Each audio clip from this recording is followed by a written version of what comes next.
Hello, everybody. Welcome back to Next Generation Sports Talk. I'm your host, Roman Bostic, and today we are going to be playing Weddle. That's right. You might be confused. Why are you playing Weddle? Well, the reasoning behind me playing Weddle today is this is going to be which team I break down their schedule. Whatever player the team is on determines whose schedule I will end up breaking down.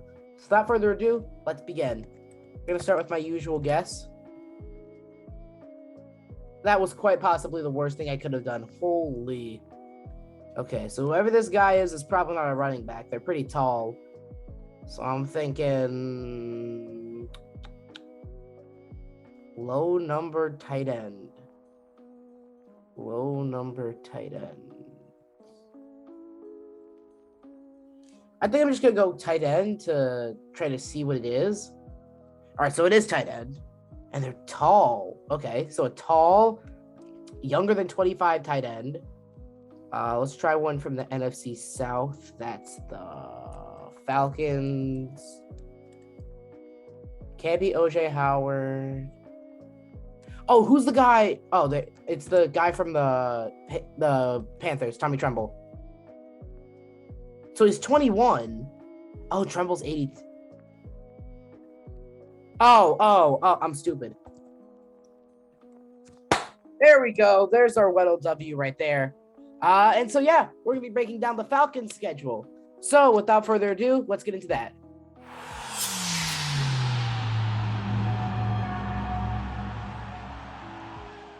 The Falcons schedule is one that's, well, for lack of a better term, it's going to be pretty difficult for the Falcons.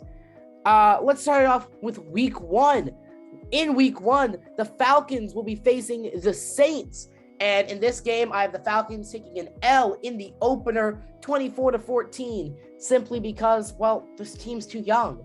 Mariota hasn't had enough time to play with his weapons.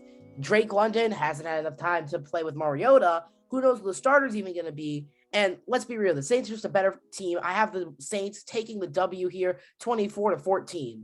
Week 2, they play the Rams. I have them taking an L again, 42-10. I'm sorry, but I can't justify it. They'll get locked down. Whoever is at wide receiver is going to get locked down. Whoever is at tight end is going to get locked down. Bobby Wagner can lock down Kyle Pitts. I'm pretty sure of that. And Jalen Ramsey can lock down Drake London. I'm sure of that too. And the pass rush, Aaron Donald can still get home and sack, just absolutely demolish whoever's starting at quarterback. So I'm giving week 2 to the Rams as well. Week 3, they take their first W, a nail biter against the Seahawks. They take a W 24-21. I have them winning this game simply because I think the Seahawks are tanking. I think that AJ Terrell and Casey Hayward should, in theory, be able to lock up the great wide receiver core, mix that with a really poor quarterback in Drew Lock, and not a lot of corners to try and cover Drake London and Kyle Pitts. I think that the Falcons can take a 24-21 victory here. The week after that, they will be playing the Browns. And in this game against the Browns, I have them taking another L, 31-21. Simply put, they don't have the means to stop Nick Chubb. They don't have the means to stop Amari Cooper and Deshaun Watson. There's not really enough that they have. Their firepower and their offense just can't contend with them either. I have them taking an L here. Next one, they play the Bucs. I have them taking a massive L, 28-3. I see this because Tom Brady is just the GOAT. He owns these Falcons, and they can't really put up much of a fight against him.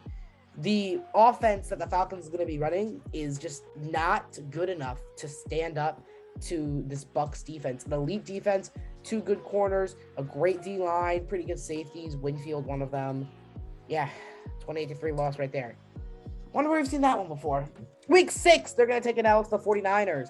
I have that as a 21-7 loss. Mainly offensive game, actually. I see the Falcons coming out hot, taking a 7-0 lead. But from there, Debo, if he's still on the team, should be able to work his magic.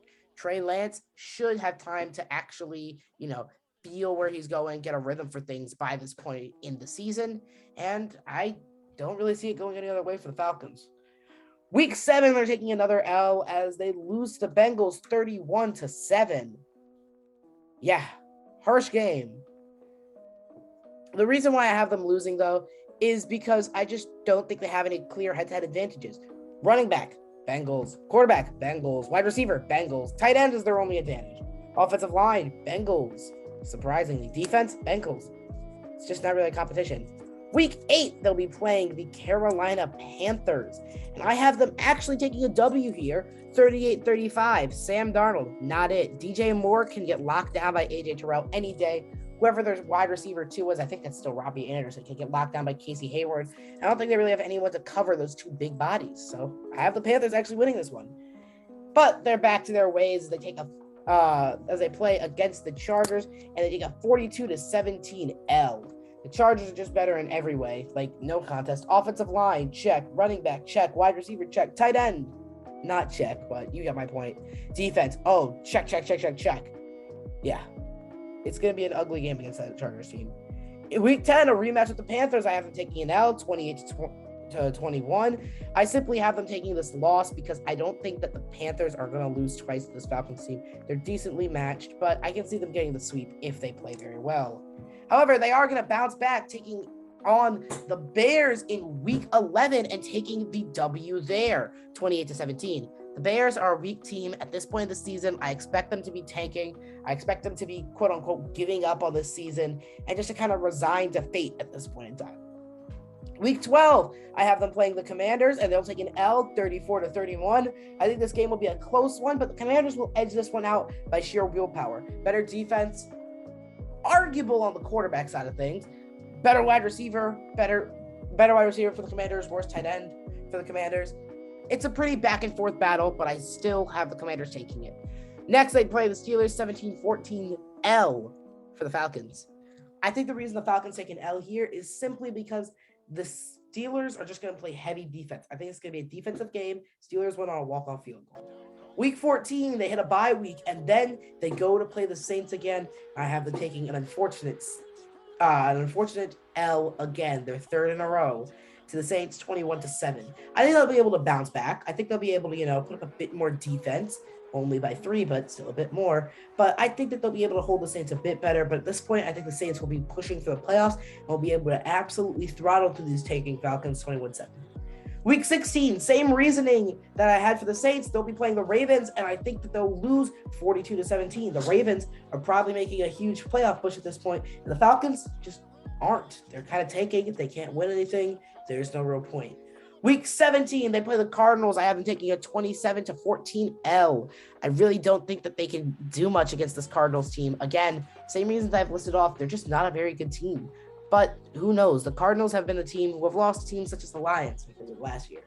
Week 18, the final game, they will be playing the Buccaneers. And I actually have this one as a W, the Falcons. Now, hear me out. The reason why I have the Falcons winning this whole thing and beating the Bucs is because I think the Bucs will have already clinched a playoff spot and they will just rest their starters. I think the Falcons are good enough to beat the Bucs backups. So if you now understand my reasoning, they come out with a final record of 4-13. Not very good, but hey, they're young. They can make improvements. With that all being said, thank you guys so much for watching. My name is Big Roman Bostic with Next Generation Sports Talk, and we will catch you guys next time. Until then, peace out.